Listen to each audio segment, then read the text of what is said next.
I love online day 3. It's a shorter day. You've invited some of your students. They might be in person with you or might be in another classroom situation.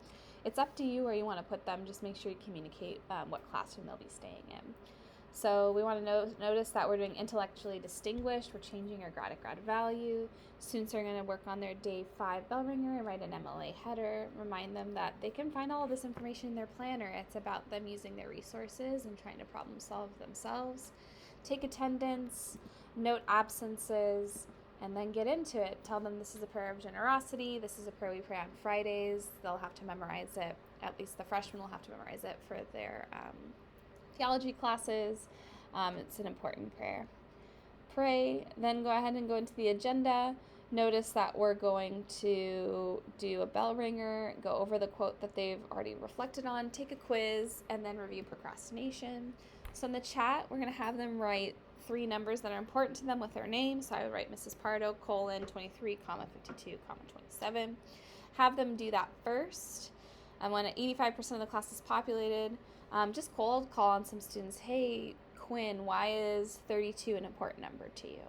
And if students ask you, well, Mrs. Pardo, why is 23? Then I would give them my little anecdote. Do that for a few minutes. Then we're going to go into this quote. You reflected in your journals about teachers can open the door, but you yourself must enter it, or you must enter it yourself. You know, what doors has education opened for you? How is this connected to intellectually distinguished? And maybe how is CY1 a door to Loyola?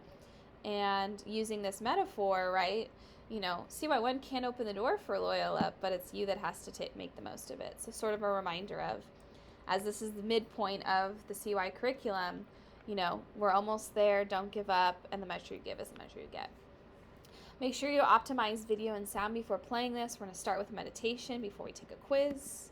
You can provide an explanation about where this meditation come from, mystic, so very connected to the spiritual and the ethereal. Because you have no real control over what you see for the Canvas quiz, let the students know that they need to go to Canvas, click on the calendar event, select note-taking quiz, and give them the access code somewhere around like the 3-minute mark. So give them a couple minutes to log in. And then basically when you go to any quiz on Canvas, let me show you, you can monitor quizzes while students are taking it online. And I find that that's the most helpful thing that you can do for an online experience. So if I go to quizzes and I click on the 8 habits one, which is the quiz that they'll be taking, if I go to that's not helpful, moderate this quiz,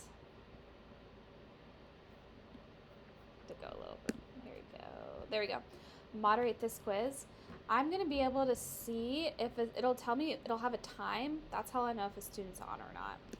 You can manually change lockdown browser settings by just you can go to, where did it go? Lockdown browser, and you can take it off if you have the majority of your students can't get onto the quiz. Do what makes sense for you and your students. Once they did that, optimize your video again. Tell them we're going to be taking notes. I think it's wise for them to take notes because it's really easy to not fall asleep during this video. It's actually very entertaining. But tell them that we're going to be doing a pair share exercise with this, so they need to be aware of the information. I would copy and paste this reflection right here into the chat and tell them that they're going to spend about, let's say, 5 minutes sharing on what they procrastinate on, then do kind of a large group share. Once they've done that, we're going to review an MLA format heading. So again, students should be able to do this pretty quickly. So have them check their planners. If we were to write a heading for Evan Alcala, what would it look like? Write it out. Then once we've done our MLA heading and we've reviewed that it's name, teacher name, CY1, and then the date with the number first, then we're going to go ahead and connect the dots. Have the students say, this is your exit ticket. So if you are not coming to campus for lunch, once you're done doing this connecting the dots activity, you can log off. If you're joining us for lunch, you can work on other work until we have lunch, right? So figure out whatever that is.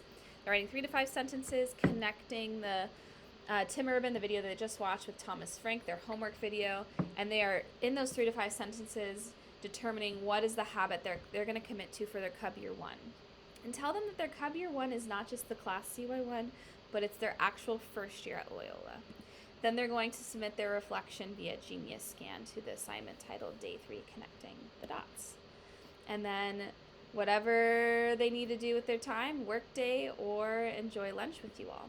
And hopefully you have a fabulous Day 3. It should feel like a collective breath of fresh air, hopefully for your students and for you.